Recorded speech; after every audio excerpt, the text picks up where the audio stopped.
So, hello, SWE, Technical Career Affinity Group, and welcome to our panel, Breaking Barriers, Stories of Triumph on the Technical Career Path.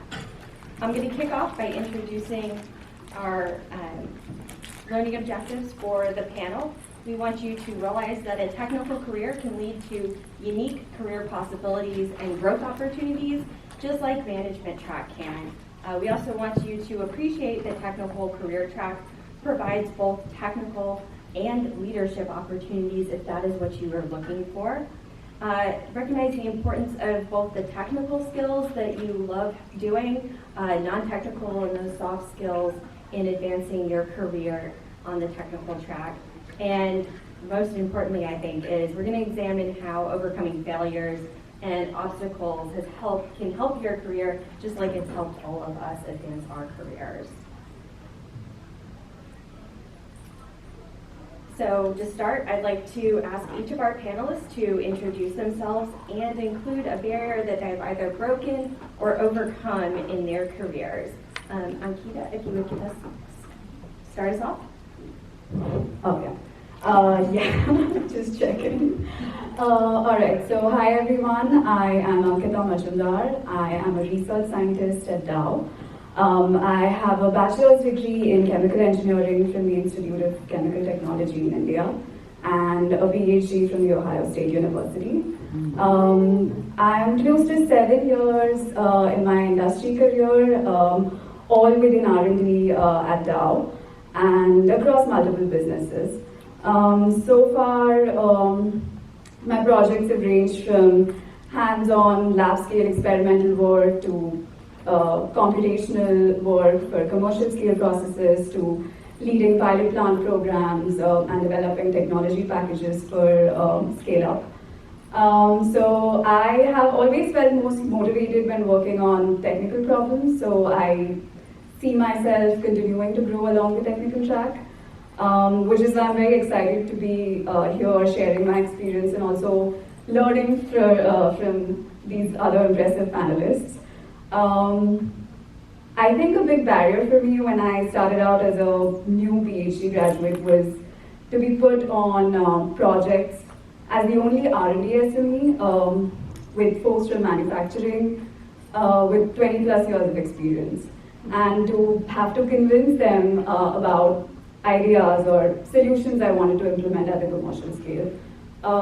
That I thought was a little bit challenging and also a great learning experience, actually. Hey, good afternoon. My name is Christy Lee, and I am an engineering fellow at Caterpillar with enterprise responsibility for structures and fatigue. I have a bachelor's and a master's degree in civil engineering with structures emphasis from the Missouri University of Science and Technology. I've been at Caterpillar for 25 years, so my entire industrial career has been at Caterpillar in a variety of different job roles. So I've spent some time doing structural simulation, structural design, structural testing, manufacturing research. I've also had some project management and some people management roles, and found that I really love the technical side of the business. That's what makes me happy, and that's where I thrive, is when I'm in job roles that have a really strong technical component. So I moved back to the technical career path.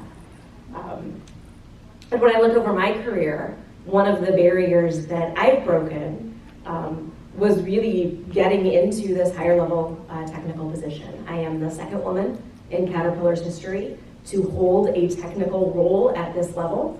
And when I took the job in January of 2020, I was the only woman in the role. That's no longer the case, thankfully. We've had some more women join the ranks, but that has felt like a significant barrier through the course of my career. That is awesome. Hello everyone, I am Letitia Lowe, and I am a senior technical staff member in test and quality assurance with IBM. I graduated from Tennessee State University in Nashville, Tennessee with a degree in electrical engineering, concentrations in computers. I started my career off as a programmer, developer. I was coding for about 2 years in C programming language. I moved over to a test team after that, and I've been in tests ever since. So I have about 20 years of experience, mostly in a test environment. A barrier that I would say I have broken is becoming one of the few black women within my company to make it to this particular senior level position. That is recognized by my company. This is an appointed position, very heavy application or nomination package process. But this is 2 levels to the highest technical position recognized by my company. So I'm moving my way up. Sure. Hi, I'm Pamela Morrison. I am a distinguished technologist at HP Inc., where I am responsible for our personal systems quality strategy. That's all of our notebooks, our laptops, our displays, all of that fun stuff. I am a graduate of Rochester Institute of Technology, where I have a bachelor's and master's degree in mechanical engineering. And like everyone else, my role is also 2 levels from the top. It is also a heavily appointed position. I have held roles in various areas though through my career. I started actually at Procter & Gamble as initially a process engineer and then moved into materials. I did a stint with Apple where I started a packaging materials team. And I've been with HP, also working in 3D printing and now in personal systems. So I've moved around a lot and gained quite a bit of skills. And I'll talk some more in a little bit about how those skills have helped me in my career. And for me, my barrier, like my last 2 panel members, I was the 13th woman at HP to reach the level of distinguished technologist or strategist. We have also increased that number. We're now up to 18, which is great, but still a lot of work to do to get that number where it should be.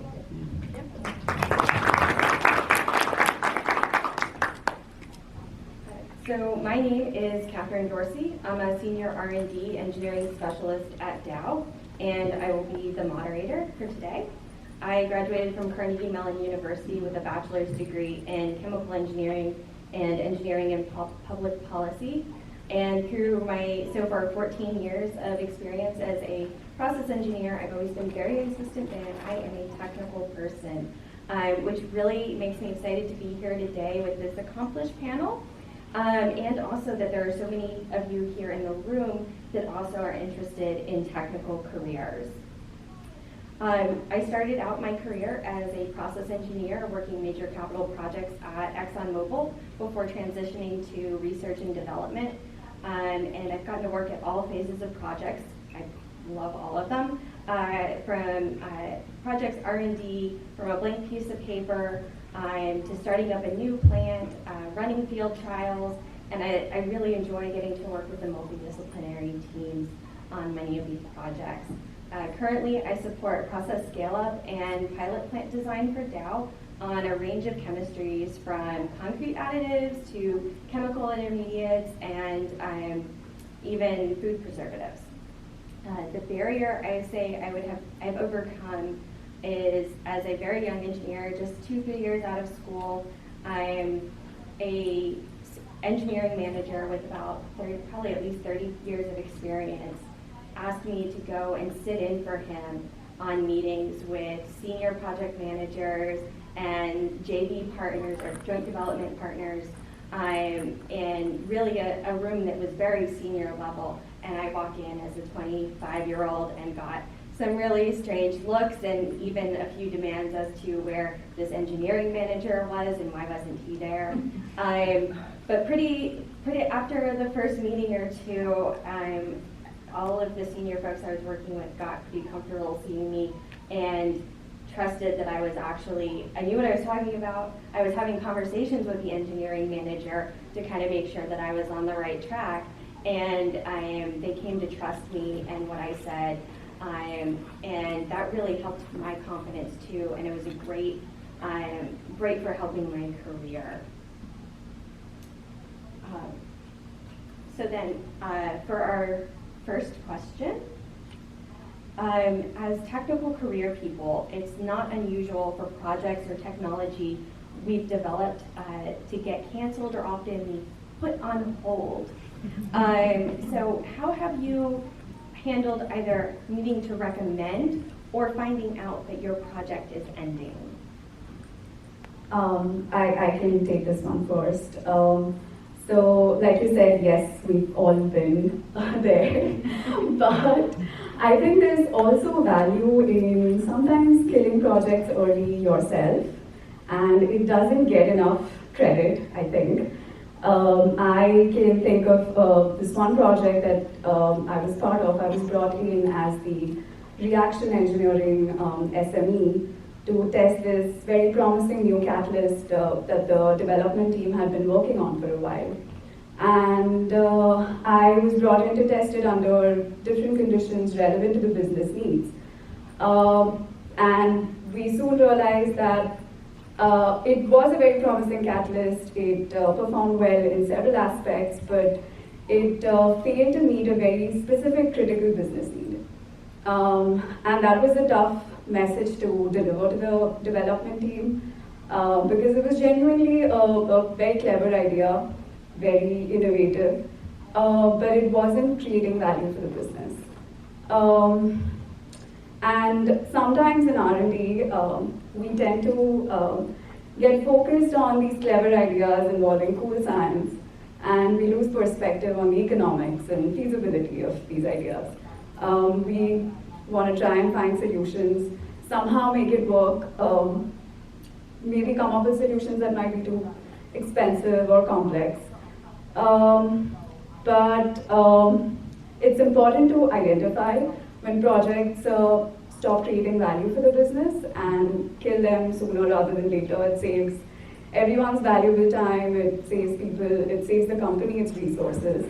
So what I have usually done in these situations is bring the whole team back to the value and the impact of the project and just make sure everyone's on the same page. So completely agree with Ankita on this one. I feel like it's always easier actually when projects are getting canceled, either because they're not helping the consumer, they're not helping the business. What I find is harder is when the projects get canceled for non-technical reasons, at least as a technologist. And I myself have been through now 2 really big, like my entire department going away type situations in my career. And one of them, I had to really trust other people to go find me a job because my whole division got wiped out. And you lean on that mentor network, you lean on your sponsors, you lean on those people in your community to help find you a home. And another one, our project was significantly downsized. 75% of our project had to go find new jobs. I was in the 25% that survived. There's a lot of stress there too. There's some survivor's guilt. As a technical leader, there's a lot of challenges of figuring out what can we do with the people that are left that's going to have the most business impact and keep us afloat for those of us that remain. And that is a big technical responsibility. And you've got to deal with that as well as also dealing with your emotional of a lot of your friends are now looking for jobs. A lot of times as a technical leader, you're also helping them. You're helping them work on resumes. You're talking to your network as a mentor or a sponsor, trying to say, hey, this person's great. Do you have opportunities? So just recognizing that it can happen both ways. There can be where you need to make the call, and there can be where the business makes the call, and you've got to stand up and use those leadership skills in addition to your technical skills. Yeah, and as someone who's, I think, been on at least as many shelved projects as I've actually gotten to start up on, I'd say it can be stressful even when you know that your job is not on the line and you will still have a job tomorrow. I watched all of my teammates get plucked off really quick to other projects that were really eager to get them and been stuck sitting waiting for my next project. But in my case, that's how I ended up with the engineering manager putting me in the room with the senior project manager and our project partners. And it turned out to actually be a really good thing that I was the one left sitting there to take on these roles that were actually really required really good technical skills that actually some of my other teammates didn't really have. So next, let's talk about what happens when you don't catch a problem and it gets out into the field. How have you triumphed over product failures? So I'll take this one. For my test team, we're considered somewhat the guardians of the release. This is before it goes to other test teams or other groups within my particular company and also to the field, to the customer. There's a lot of stress associated with working on products that have high visibility, especially customer data. No one wants to log into your bank account and your bank tell you you have a different amount of money than you really have, right? So the products that we work on are high visibility, so there's a lot of stress that comes with that, and it can be very costly to the customer when problems do happen. We've seen some of these in the news where customers' data is hacked, basically, so high visibility. It can be very costly to my company as well, because they're coming after us. Not necessarily for the ones you've seen in the news, but it's the ones you don't see in the news. To replace the products. How you're going to replace my product? What are you going to do to fix this? So it can be very costly to the customer. It can be very costly to my company as well. One way that we have triumphed over this, for my test team, we tried to create a field escape process, and maybe some of you have heard of test escape process. We tried to create a field escape process to holistically evaluate where the problem could be end to end, not just in the test. So even though we're at the end of the life cycle for some of the products that we work on, holistically, what's the problem in product management? What's the problem in development? Did development not do their unit testing? Is there some other area of test that was missed by another test team? So we try to evaluate holistically end to end where the problem was and how can we prevent this problem to hold everyone accountable, not just my test team, but everyone accountable for improving the product that we work on. So learning how to manage that stress associated with having a product that is high visibility is very important to understand. But also understand you're not on the team by yourself. So as much as I take things personal when a customer has a problem in the field, I have to understand that we're a team, and I have people that I can lean on for that. So those are very important skills that you have to learn to overcome in dealing with high visibility products. I find it very interesting. Letitia and I are in very different industries, but we have some of the same kinds of challenges. So in my case, the example that really vividly comes to my mind happened about a decade ago. We had mining trucks that were starting to have structural failures in the field at one particular part of the world.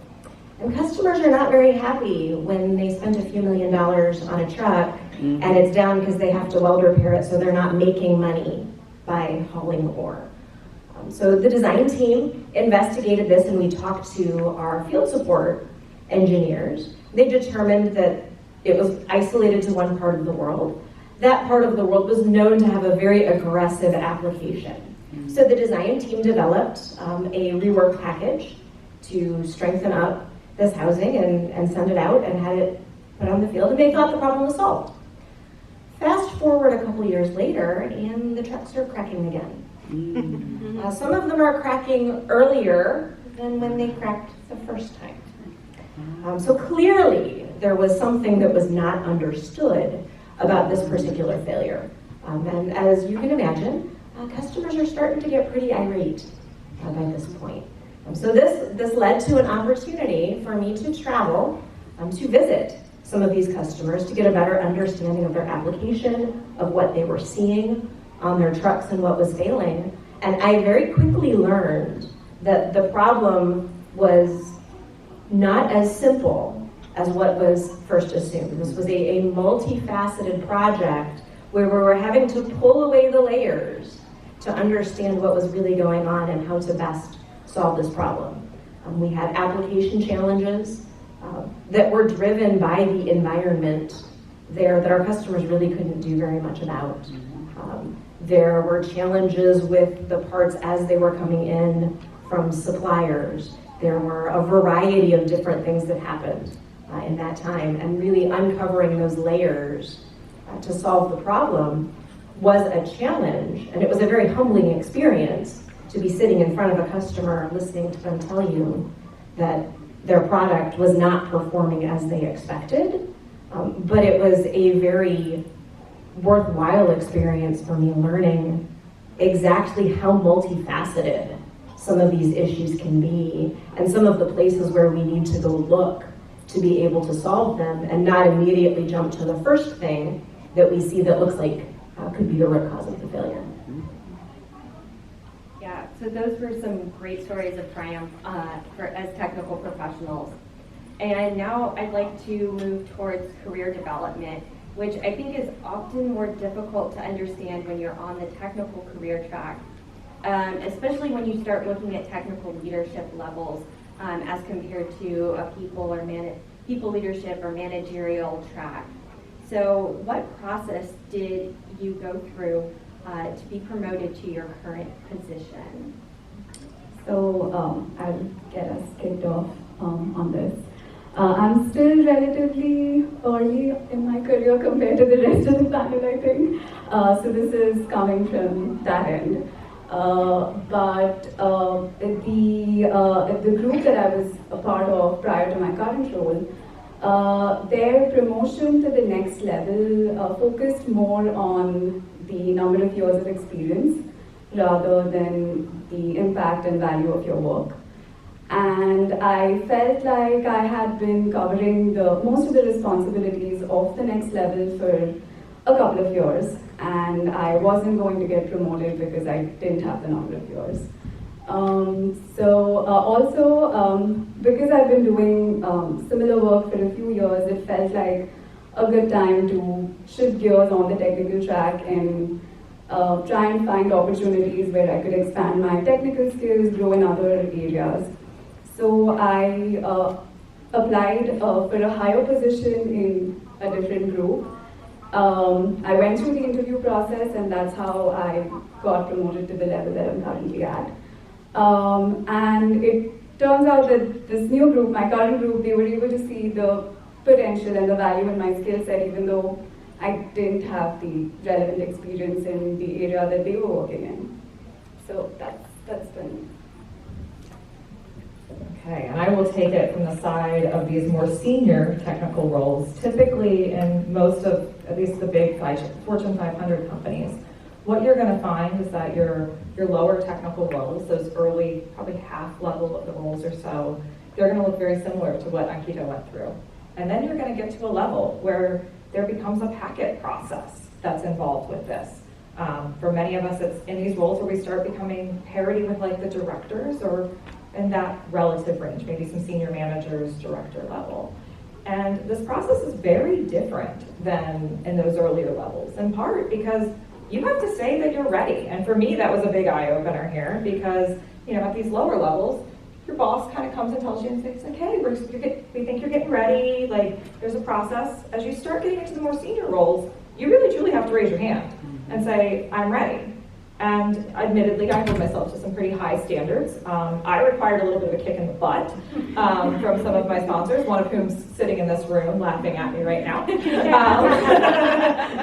No names given. But you know, I needed somebody to point out to me of like, look at these other people that are getting it. You're more than qualified. You're more than ready to do this.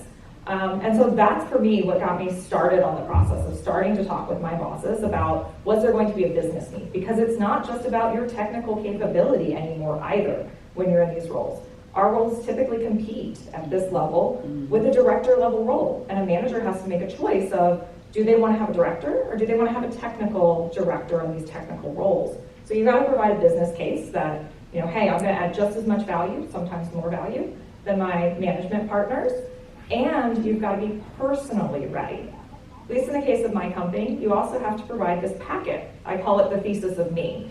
And for somebody that hates talking about themselves, the thesis of me was a little challenging to write because I like talking about what my teams have done and what I have helped other people do or how I've helped our customers. That's who I am as a person. And I had to sit down and write about what I did. It was almost as daunting as writing my graduate thesis, let me tell you. And then, at least at my company, I don't even go to the board. My boss goes to the board for me. So thankfully I had a shepherd assigned that helped me get through that packet process that asked me all the like, tell me more, or how many dollars did you save, or how much IP did this create, and asked me all those questions so that my packet was top notch. But I also had to go prep my boss so that he could go represent me and tell people how awesome I was and talk about my technical contributions with as much confidence as I can talk about the things that I've lived through. So it is a very different process as you start getting into these strategist, fellow, senior fellow type jobs. And it's really important to have those mentors and those peers that have been up there and help guide you through it because each company is a little unique and different. And there are some nuances and some pitholes, or potholes that you may fall into along the way.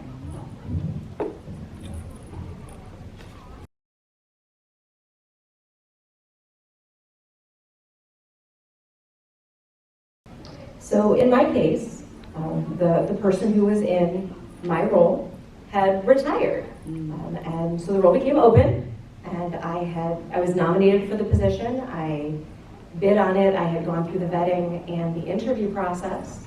And then I find out that I did not get the job. It was given to somebody who had 10 more years of experience than I did. And this had been my dream job for probably about 10 or 12 years at that point. So this was one of those jobs that I had my eye on. And was understandably very disappointed that I didn't get it. But I had gotten some feedback through the interview process and from my manager at the time that suggested and indicated that I was ready for this level of a position. So I stayed in the organization that I was in and hoped and believed that there would be an opportunity to move up into this fellow level role. But as Pamela said, those positions can be very difficult to create. There was not one that existed in the organization that I was in. And through multiple reorganizations and retirements of vice presidents and higher level leaders, it just didn't gain any traction. So I stayed in that role probably for a lot longer than I should have, waiting for this opportunity to come up. In fact, I stayed so long that I was getting to the point where I was on the verge of burnout. I was starting to get very frustrated. I wasn't sure what my career held, what path might be available to me. I actually began working with an executive coach to really understand what I wanted and where I wanted to go next. I reached out to people in my network to see what opportunities might be available in other areas of the company. And as much as I wanted to stay at Caterpillar, I also investigated opportunities outside because I wasn't sure what my career would hold. As I was going through this process, the person who got the job when I applied for it the first time announced a little bit unexpectedly that he was retiring to pursue a second career. So the position opened up again, and the second time I was successful in getting the position, and so I ended up landing in the job that had been my career aspiration for a very long time. But there was a stretch there where I wasn't sure how that was going to happen. This is awesome. So similar to what Christy said, but definitely what I was like, did you read my notes? Definitely what she went through. So for this most recent role, I was just promoted last year, you all. Okay. For this role, I really sought out this promotion. I mean, I had to fight for it. When I say fight for it, I had to fight for it. Starting off with my company, I am at a senior technical staff member position, but starting off with my career, you're made aware of all the different career paths. You can either go into management, project management, or stay technical. So in remaining technical, I knew I wanted to get to this senior level position. I knew this. And so I had to push my direct line manager, my second line manager to be even considered for the promotion list. There's a list before the list. I had to be considered for the list. And, to prove that I deserved to be on that promotion list. I was initially told there was someone else that deserved this position before me. So while that may sound discouraging, I did not let that deter me from, okay, I'm going to prove that I deserve this particular position, and letting them know what I bring to the table, my technical skills. So I had to prove all of this to my management team. So don't let someone discourage you for something you're going after. Always go after it no matter what. Working with my direct manager and my second line, I was able to submit my application process, because it's a process, very in-depth process. They don't even talk to me. After I submitted my package, they don't talk to me. They talk to all the references I put on the list. They don't even come to me. So yes, prepping my manager and my second line, okay, this is all the stuff that I've been working on, so make sure you can speak to it as well. So that is very true for my process as well.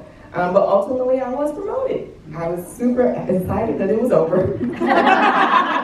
As we all were. So learning how to take constructive criticism, you all, is very important. It can be really difficult, but it forces you to get outside your comfort zone and realize what you need to do to stand out in your career. I like this quote from Judy Rametti. She was past CEO of IBM, that growth and comfort cannot coexist. So if you're comfortable, you're not growing.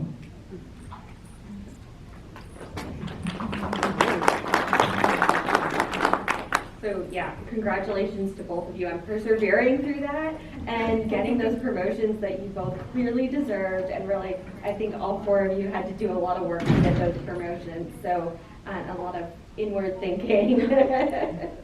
So now maybe move on to something that some might consider a bigger change in your career than a promotion going up in the same direction, which is pivots.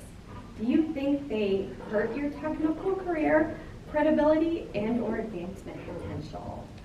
So I'm going to take this one because I've been dubbed on this panel as the queen of the pivots because I've had quite a few in my career, and I will say some of these were my choice. Some of these were my company and the business situations that happened, and you just got to roll with the punches when it does happen. For me personally, I actually think my pivots have helped me. I started my career in consumer products at a company that was very, very focused on understanding the customer's needs. And even though I was in the technical world, I was a process engineer. I made the equipment that made these consumer products. And I was a materials engineer. That means I worked with our vendors with the even bigger equipment that made the materials that went into our products. I also had to go to customer research every year. I literally had to go to research once a day, or one day a year, every single year. And so I learned some empathy for our customers. I learned how to understand why we do the things we do.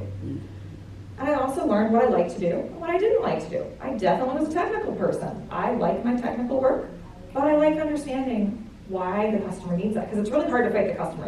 It's easy to fight me and my crazy off-brain ideas. But it's hard to fight that customer. And that was a really critical skill that I picked up very early in my career. Now, I kind of got stuck. A little bit what Ankita mentioned and also what Christy mentioned. I am like Christy, I made the choice to leave the company because I had been told at 3 reviews, what do I need to do to get to the next level? Keep doing what you're doing and wait for someone to retire. Well, at a certain point, I have to look out for me in my career too. And so that's when I made the move to Apple. P&G have been great to me. I loved it there. Went to Apple.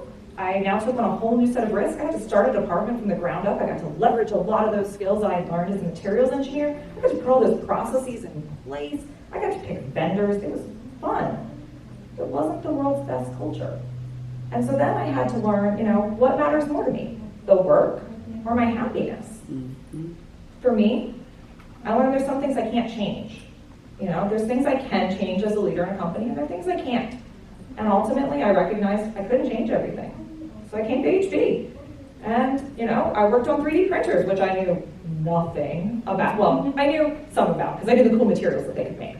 But I had never, made industrial equipment like this. I was also becoming a reliability engineer. I had been a materials and a process girl, and now I'm in charge of the reliability of this big old system that we have never made before, and we're doing it for the first time. And I've got to, use my skills to know how to learn how to do my job and do it well and excel at it. And it was a great ride. Thoroughly enjoyed it. I got to follow that product into the market. I got to go work with our service teams and with our customers again, so I'm back talking to customers and bringing their ideas back in and technical requirements and loving all of that. And my job, it got shipped overseas, and I had to pivot again. And that's how I became the reliability lead for personal systems, because I had a dear friend that went, hey, we got an opening, you want to come over? And it was a leverage of what I was doing. And I could, move from a teeny tiny business to a really big business. And now I got a whole lot more people I need to influence, but I've got a good foundation on how to do that because, one, I've pivoted and I've learned how to explain things lots of different ways, and I've grown some skills. And now my job, it quite literally changes about every 3 months right now because I'm working on future strategies. And so, what's coming is constantly changing. And so for me, these pivots have been a good thing because they've taught me how to learn, and they've taught me how to adjust and how to see different people's styles and how to influence differently. So not necessarily a bad thing. but they can be challenging. Yeah, and I agree, Pam. The pivots are definitely wonderful opportunities for growth and learning. My pivot is a little bit different. So I spent some time on the people management career path. I had an opportunity in the middle of my career to manage a team of engineers, and I was a people manager for about 5 years. And during that time, I learned a lot. I learned a lot about myself and my leadership style. That's where I got some of my best business acumen learning, was when I was managing part of an organization. I also learned that I really love being an engineer, and I really love the technical side of the business. And I am at my best when I am able to do technical work and solve technical problems and have a job role with some really good technical need. So I made the decision to move back into a technical role after being a people manager for 5 years. The opportunity that was available when I decided to make that move was in a part of the organization that I had no familiarity with. I am a structures girl, and they had an opening in our drivetrain organizations, and I don't really know anything about gears and bearings. But it was an opportunity to go back technical. They were looking for somebody who had some structures experience, so that was a great opportunity for me to learn about a different part of the company. It was also a great opportunity for me to really start working on my skills for teaching and influencing, because I was working with a bunch of people who didn't have expertise in my area. That's why they created my job. It was because they didn't have a lot of structures expertise, and they needed somebody with that background to help develop some of these products. So the pivots were a phenomenal learning experience, both on the management side and also as I moved into a different part of the organization. And I think both of those pivots set me up very well for being prepared for my current role. Okay, yeah. Well, and I can definitely say, while I haven't moved around quite as much as Pam, that moving even within different business segments of the same company, I found a lot of differences in how I was valued as a technical professional and what opportunities appeared to be available. And then even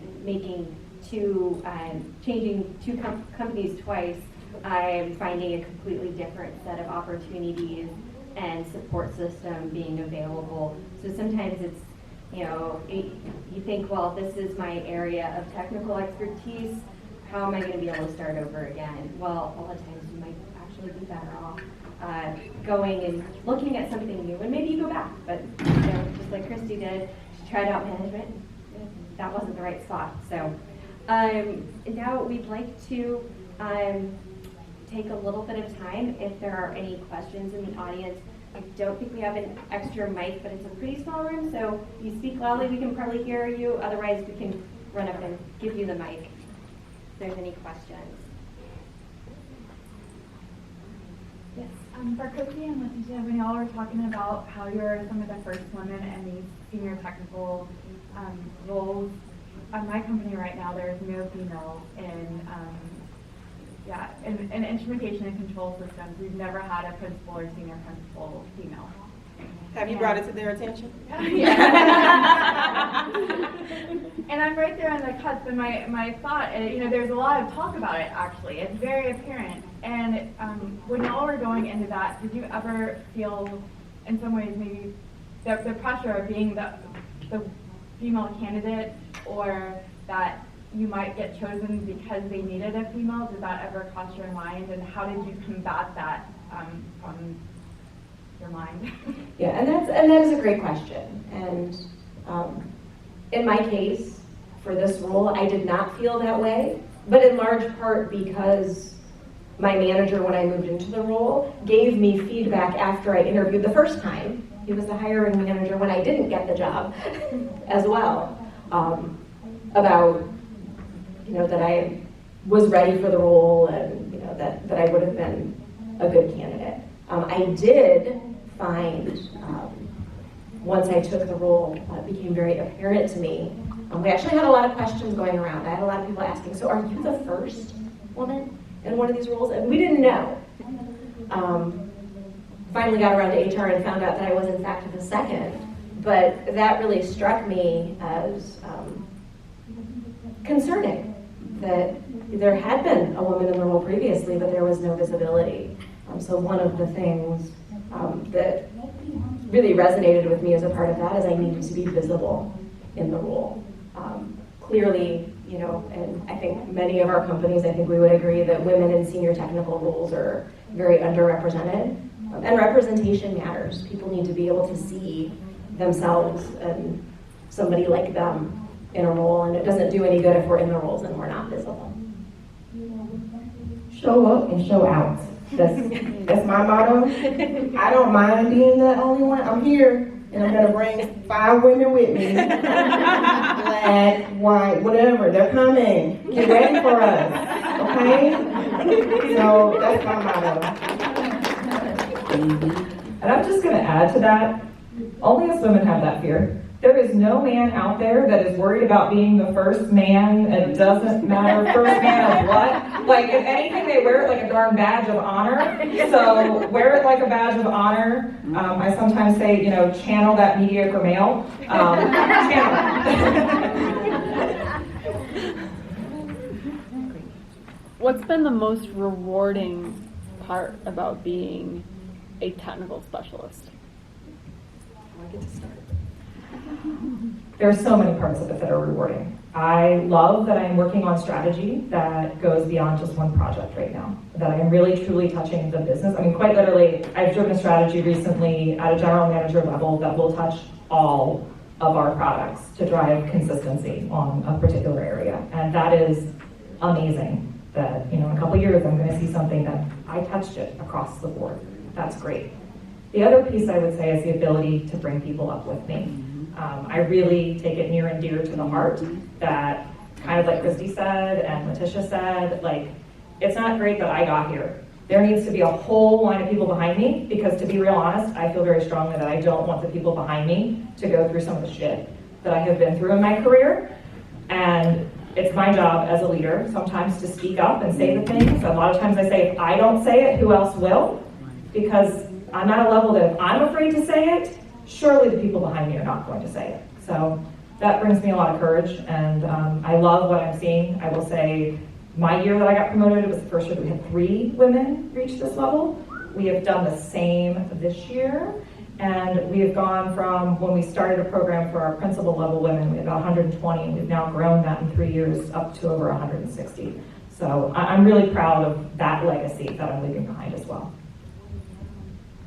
So I won't be long-winded on this one. I would say the latter part of what you said initially, but also the influence that you have in the technical decisions that are being made. But definitely having people look at me as a role model. They already were, but it was like, ooh, you know, you're there, can you help me type of thing. So I was already getting that. So it's even more so. And like you said, I help people go through the crap that we had to go through to get to this position. So helping them, being able to navigate for them and help bring them up as well.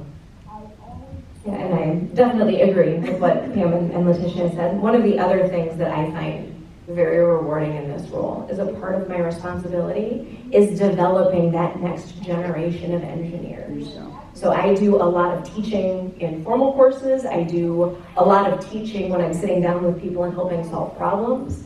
And for me, that's really, really rewarding. I would like to get to the point where I'm developing people well enough that they don't need to be calling me all the time anymore. I think there's always going to be something to look at, but from that standpoint, it's just so rewarding, you know, seeing the light bulb go on and seeing people get it and developing that next generation of engineers. I will add to what Pam said. I think still being early in my career, I haven't been that involved in the strategic decisions and leadership decisions, right? But I'm starting to see the shift. When I started out, I was working as an individual contributor on projects. And now things have been shifting where I get to, because I'm the SME, I get to work so closely on these technologies. I'm able to identify existing gaps or new ideas and take that to the management and the leadership team and influence decisions regarding project direction and resource allocation and be involved in recruiting decisions and have an influence there as well, because as technical people you get to, you are more aware of the technical needs of the group. So that's definitely been the direction. Yeah, and I knew I was on the right track the first time that I got a call from somebody I hadn't worked with for a few years, and they had a technical problem, and when they were like, who can help me with this problem, it was my name that came to their head. So even without having any formal titles, like I knew that I was already getting that vibe out there, that people saw my technical skills and trusted the answers and would come back to me, you know, IM or call out of the blue, hadn't talked to them in 3 years, and they're like, I know you can help me solve this problem. It's a really great feeling. My question is, okay, so I worked on getting a promotion for about 2 years. I got it 6 months ago. Congratulations. And it's not VP level or anything. I had to restart my career at 37. That's not the point either. So, like, I got the promotion and we got a new VP. His style is he only likes to talk to his direct reports, not his team as much. Like, his collaboration stops there. So I didn't quite open all the doors I was expecting it to. Still love my job. So beyond promotion, fighting for that seat at the table, regardless of what level you are. So I just wanted, we always have to still, do you still feel like you have to still fight for your seat at the table even though that you've gotten the promotion? And what techniques do you use to fight for that seat at the table in general? So I'm going to say yes, especially in the last few years when I've changed businesses, and every business has a little bit of a different style. I went from a business that very heavily relied on our technical leaders. I mean, I solved how to make our services business profitable as a technologist that was responsible for the hardware reliability. And now I'm having to fight my way back into rooms on things that are technical, and my butt should be in the room, and I'm standing outside the door. What I will say is, one, build the repertoire with your boss, get that resume of things that you're kicking butt at, but also use your network. So, I've got a recently changed boss myself. I've been with him now about 8 months, and I'd say we're getting a really good relationship now, but it's taken a little bit of time, and it did take some of my other allies and other parts of the business that are his peers or one level up from him talking about me with him. So, those little jests of like, when I get big praise from somebody and they're like, oh, you did amazing with this, like, I'm really happy about this, I want you to be mentoring a few of my people, I'll turn around and be like, I need you to go say that to my boss. Yeah. I need you to let my boss know what I've done for your business. And so make sure that your allies are looking out for you too, and it will grow. But you've got to build that repertoire and then use your network and make sure that they're hearing about, your boss hears about what you're doing and how valuable you are. Your boss will pull you in, trust me. Yeah, and just one thing to add to the network, it's not necessarily always people that are higher in the organization than you. I get pulled into some of those conversations from my peers. So my peers may be the one that get called and they say, they're asked the question and invited to the seat at the table. And they're the ones who say, yeah, this isn't a me question. This is a Christy question. You need to get her in this meeting. So what do I do? Can I have your chair right there? Yeah.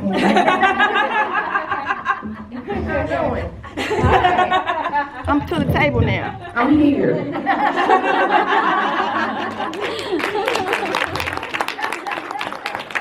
Thank you for inviting me. So there's a quote that Shirley Chisholm says, if there's no seat at the table, bring your own chair. Girl, sit to the table with them. Tell them you belong there too. That's my answer. Okay. And when in doubt, build your own table. Build your own table. Okay. Can I just say something that Letitia said? So 20 years ago, I moved to Tucson, and actually I was one of her first mentors. But I had somebody, and I was a development manager, I had somebody who had been in the role, and they replaced him with me. And he would just invite himself to, when we were doing product reviews and where we were with GAs, he would just invite himself. So literally, I'd turn around, and my manager would say to me, what's he doing here? And he would invite himself, like Letitia said. He would literally invite himself. And one day I said to him, Jim, what? He said, well, everybody else was coming to the meeting, and I felt I'd come along too. So I agree with you. Bring it to the table. Bring yourself to the table. Okay, now we're kind of getting to the end of our time, so before we wrap up, is there any final observation from your career or piece of advice you'd like to offer? And this is lightning round, so it's sentences, not paragraphs. I know we've been telling a lot of stories today, but Ankita, you'll start? Yes, yeah, and I'm very eager to hear what I'm sure is going to be amazing advice from the rest of the panel. But for me, I think what I'd say is don't be afraid of hearing the no's. If there's a role or a position that you're really interested in and you think you have the potential, just pursue it, apply for it, go through the interview process, even if it seems like a long shot. I have felt that just going through the interview process in itself has been a great learning experience for me. I have often learned something new about myself. I have come back with very valuable feedback that I've used for future roles. So, yeah. All right, my advice would be when you get your seat at the table, whether you were invited or whether you bring your own chair, make sure that you're using it. Speak up, That's right. contribute. That's right. You're at the table for a reason. You have something to contribute, so make sure that you're finding your voice. That is awesome. For me, I would say learn to be flexible. Some of the information has already been shared. And also create your network. Create your network of mentors and coaches and sponsors, especially sponsors, because they are in rooms that you may not necessarily be in. And I know for a fact I would not be where I am if it had not been for mentors, coaches, and sponsors. Some are mentors here in the room. I won't say their name. Being in my corner, speaking up for me, and presenting me with opportunities that I would not have otherwise had. So I'm definitely appreciative of them, and I encourage everyone to get you a group of people that support you and where you're trying to go in your technical career. I'm just going to say +1, +1, +1. And quickly add, keep learning, keep growing. Our industry is constantly evolving. I can say now almost 20 years in industry, what I do today did not exist when I got out of college. And I would not be where I am if I did not keep growing and learning. It truly is our biggest asset and our biggest enabler of this type of career growth. Yeah, and that's a lot of really good advice, so I can't add a whole lot, except I will say to remember to follow your interests. The intersection of your passion and business or market needs is where you can find that you will have a really happy and fulfilling career. So just to summarize a bit today, we hope that we've managed to provide you with guidance and examples of triumphs over barriers at different points along the technical career path. And in examining those failures and obstacles, show you how overcoming them helps you advance your career. And I'm also provide some examples of that ever mysterious technical promotion process and some tips on how to prepare, which of course you still need to figure out. You need to talk to people in your own company and get a little more information. We are examples, but we are not how everybody's company works. And I won't bore you by reading the whole rest of the slides. If you would like to find out more about the Technical Career Path Affinity Group, you can scan this QR code or go to the web address on the slide, and that will give you some more information. You are also very welcome to connect with the Technical Career Path Affinity Group on LinkedIn if you haven't already, Any of our panelists here are happy to connect with you on LinkedIn. And we've also got a few more relevant talks that are going to be coming up later this week. Most of them are going to be in this room. The 11 a.m. one will be in a different room. The rest will be in here, so you can continue